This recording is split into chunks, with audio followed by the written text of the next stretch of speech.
everyone, Suzi here, and today we're playing Watcher of Realms, and we're going to discuss the Shard Summoning event with the new hero added to the game, MAW. So, of course, we know MAW as a demon soldier, but MAW has been a hero that's been on the Forerunner server since, I think, Global, right, guys? Let me know in the comments for you Forerunner people. Last I knew, before the whole demon soldier thing happened, MAW was already long on the Forerunner server, and he was not that great as a hero, from what I remember. Unless I'm just remembering the fact that the demon soldier was always meh. But I'm pretty sure MAW as a character has been on the Forerunner server for a long time. Yeah, alright, so let's take a look at him. Let's do a first impressions and talk about him first, before we get into the Shard Summon calendar. So if you don't care about me talking about MAW as a hero, I will put a timestamp in the timeline, or you could click it in the description of the video and go straight to the discussion about the calendar itself, so I can point out any sort of double dipping or did they change anything. And yeah, we'll take a deeper dive into the way that they have done the events like usual. But all right, MAW. So he's got these like weird hands with cuffs on his. What is he supposed to be getting hands of? It's like a little oh, it's supposed to be a human. Okay, he's just supposed to be huge, like a giant. And that's a tiny human head. Oh, so he's really big. Not the best graphics, I have to admit. He looks a little meh graphic-wise, but kind of, oh god, his butt's jiggling. We do not need jiggle physics there, guys. We don't need jiggle physics on this one, do we? The hands? Do the hands jiggle? Oh no. I was like, do the actually arms? See, this is where logical jiggle physics should happen. When you move him, the arms should swing. That might be a little too gory. I don't know. Not sure how I feel about this awkward skin piercing. That's really creepy. Oh, the more I look at him, the more uncomfortable I am. He's weird. I guess that's the intent. Okay, so MAW the Devourer. With his giant bone pincher. Oh god. Yeah, that's a thing. Oh god. It's like a claw. This ruthless cannibal defender inflicts relentless bleeding upon his foes. Burst damage and bleed. Each attack launch has a 25% chance of inflicting bleed upon the target. Oh, well, every attack, that's good with a lot of attack speed, right? And the bleed is for 3 seconds. Continuous damage, continuous true damage equal to 1% of the target's max HP per second. It increases their physical damage taken by 10%, does not stack. Alright, his basic attack just does damage to one enemy. Pretty typical. Impalement. Ooh, okay. That's a cool graphic. The hero executes one enemy within range. This effect does not apply to elites or bosses, and gains these boosts after a short delay. Attack speed plus 60, attack plus 20%, and for 10 seconds. And that goes up to attack, let's see, 30% then, and 100 increase attack speed. Okay, that's not bad. He's got a weird range. Look at the range for that. Anywhere around him. Okay, I like the range. Because he'll execute anyone that's coming around him. So if someone starts to pass him, and you could time this well, it'll help prevent maybe someone from getting through a portal in some content. I could see him being really good. With the way that his range is pretty unique, I think he's really good for early accounts. At least when you're progressing and you need a fighter. Is he like tanky like Abomination? Because he looks like he should be. We just judge the big guys. We'll take a look at his main stats after. Let's see. His passive, each basic attack launched has a 15% chance to deal 120% damage to one enemy, knocking them back with 2 times strength. Damage to targets inflicted with bleed increases by 50%.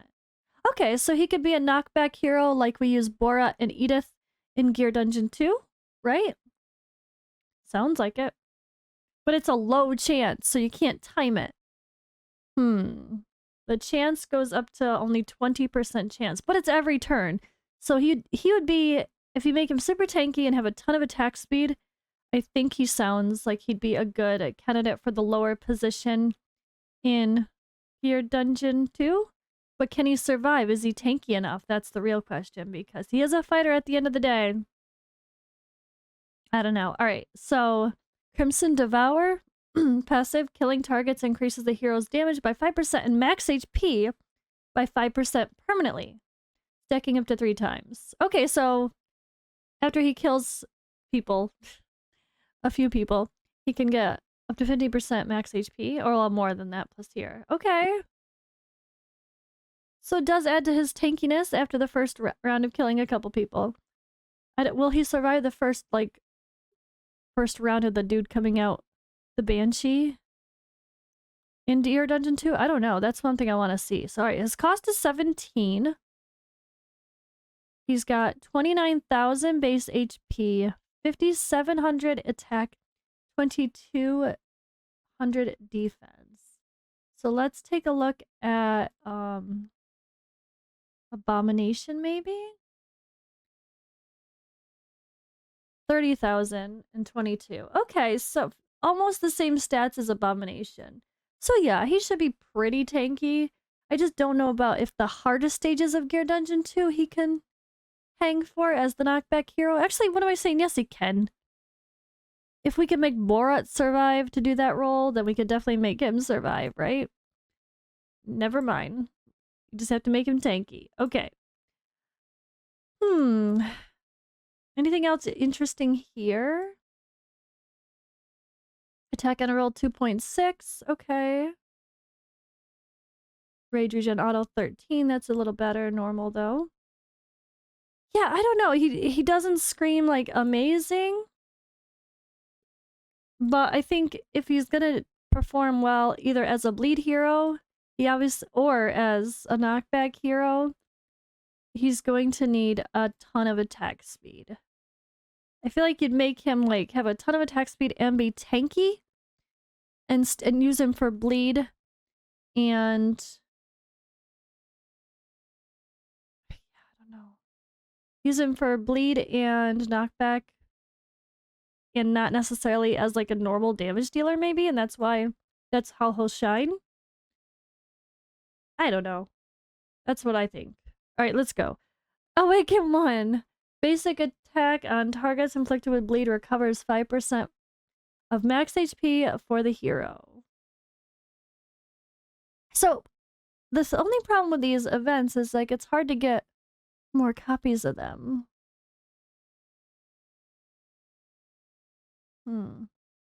Yeah, it's not like you're not gonna probably use your soul stones on him. Crit rate plus 8%. Enhanced, let's see. When impalement is triggered, immediately restores rage by 100%. Cooldown 90 seconds. The attribute bonuses from the ultimate can stack 2 times. Okay, so that becomes pretty solid.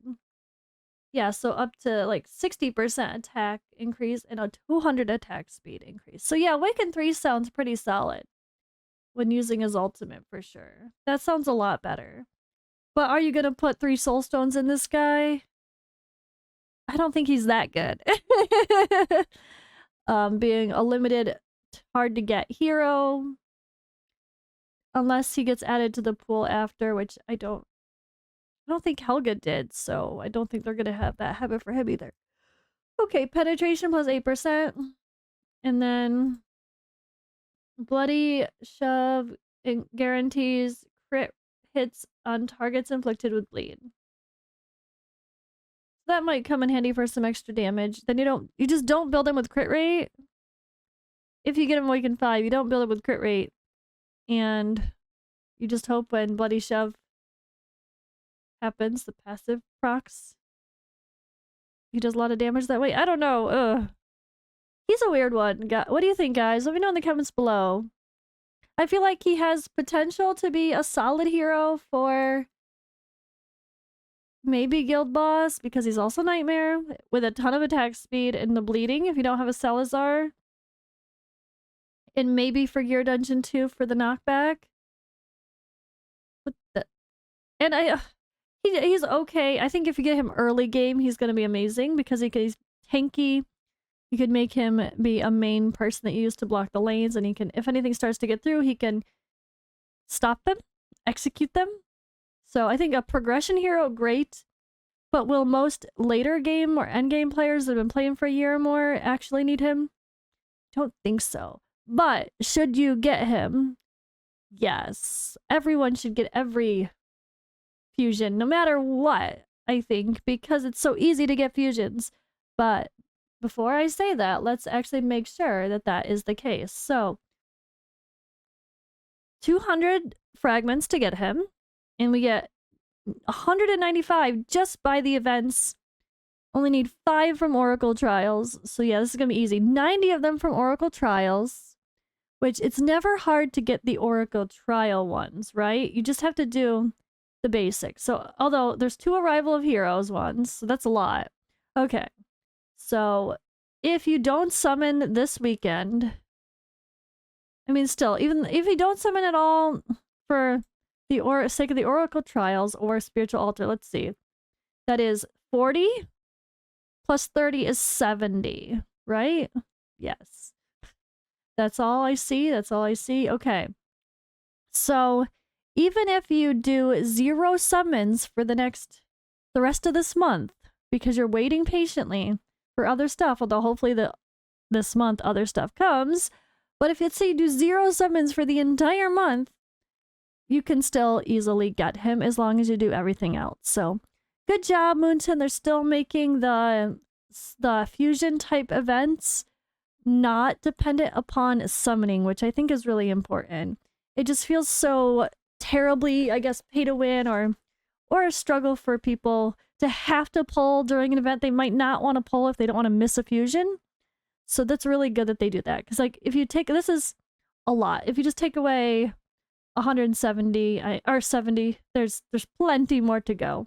Personally, I think it's going to be very easy. Yeah, I just don't know. Like, I might not summon this weekend, so I might skip this Arrival of Heroes. Easy enough, right? Because we don't have enough to get 2 of him, right? There's not enough to get, there's not 400 fragments on the table, so we can't get 2 copies to get 1 awakening. I wish they would do that. I really wish that they would have enough here that where if you do literally everything, it's like closer to, I don't know, like 370 or something. Not that. Not barely 300. Yeah, because it would be nice if we could did it literally everything, and then we also won a couple tournaments, we have enough to get 2 copies. And that's just an awakening. They really should allow the number of things to be like that. Like they did for the very first Assault, whatchamacallit, Fusion for the Epic. It was so easy to get 2 copies of them, and then they kind of made it a little harder to do so. They should. Why not? It's just, if people are willing to grind that hard and win tournaments as well, let them get 1 awakening. It's not game breaking. All right, so let's take a look at the events and see where we can double dip. So here we go. Corridor of Glory is the leveling event, and then again, Awakening of Heroes is over here. So we're always going to do those anyway, any given weekend. Why not? There's always good rewards. But this is where it matters more. Brave Conquest. Okay, so Brave Conquest starts Thursday, but there's no Oracle Trial happening at the same time for the event. So definitely wait until Friday to start farming for Vault in the Sands to get your Brave Conquest points. That way you can double dip and not be wasting energy on stuff that's not getting you extra points. Plus, if you want to grind it hard and actually win more rewards in the actual tournament, the Oracle Trial, then you wouldn't want to waste a bunch of energy in multi-battles for Brave Conquest starting. Anyway. Alright, and then also the good thing is, also on Friday starts Tales of the Smith. So if you're grinding Vault in the Sands, you get good gear. You don't have to wait multiple days to start upgrading it. Just go for it, right? Just go for it. You can upgrade it right away and see if it's good. And not have to start storing it and try to store the best stuff that might be good. You can upgrade, sell right away. So I do definitely like the timing for this first set of events. All right, and then there's another Brave Conquest that goes with Mystery of Artifacts, which is perfect. Farming for AMR is like the easiest to get Brave Conquest points. You'll be done with that in 20 minutes. Job done.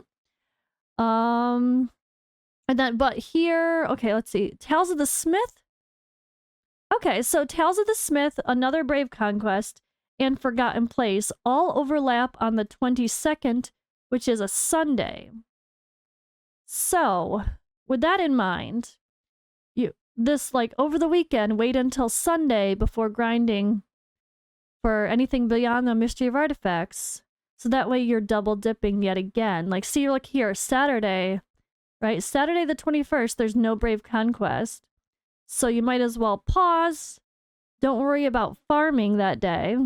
Wait until the Brave Conquest starts before starting to farm for Forgotten Place.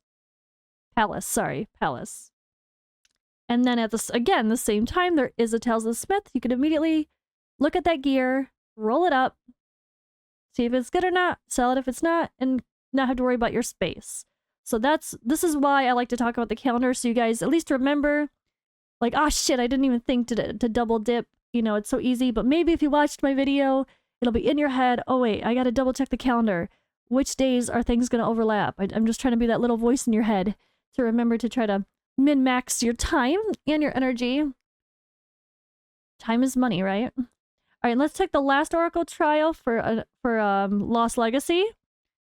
Okay, so if you did not finish your Brave Conquest, this one here, went during Forgotten Palace, you can finish it up for the first day of Lost Legacy. Otherwise, wait a couple days for the next Brave Conquest and Tales of the Smiths to start at the same time again for the following last Friday of the event. I love that they set it up this way this time. So the fact that Tales of the Smith and Brave Conquest are always overlapping every single time. There's no gaps of like a Tales of the Smith not having, well, there is gaps, but you can plan accordingly, right? But these simple ones of like this Friday, boom, boom, they start at the same time, so just wait to farm Lost Legacy to the very end. The only exception for this, I would say, is if you are a slacker and you didn't do a whole bunch of stuff and you're worried about getting the fusion, then you might, and you need to win the last couple Oracle trials, then you might want to start Lost Legacy the first day and just go crazy. But hopefully you guys won't do that. This is a very easy to do thing. Just being active a little bit every day in the game. There's no reason anyone should ever not like do a fusion. Unless you just log into the game, do your guild boss and close it. There's no reason everyone should not get a easy MAW. But yeah, that is my little talk here for the fusion calendar. Hope this conversation was helpful. Let me know what you guys think about MAW. And I will see you in the next video. The Devourer. Did you see that bloody hand? He snapped Wiggum straight in two. Dwarf survivor. He picks his teeth with the snapped femurs of men, the ribs of lions. Shrunken limbs swing like silent chimes from his reeking belt, appearing childlike on his mountainous frame. Should you enter his territory, pray some other beasts beset you first, for MAW the Devourer prefers living flesh.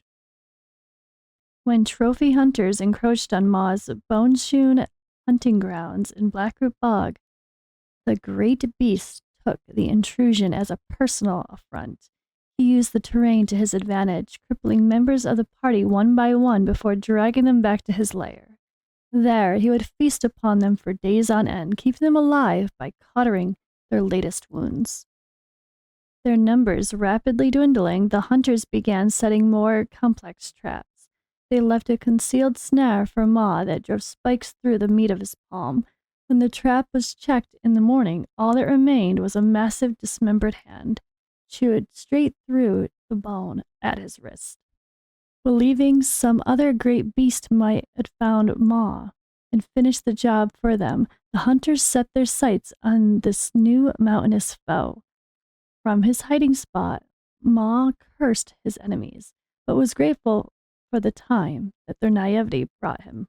Rapidly losing blood, he returned to his lair and jammed the skeleton pincher of a mammoth scorpion he defeated straight through his gushing stump before cauterizing the wound.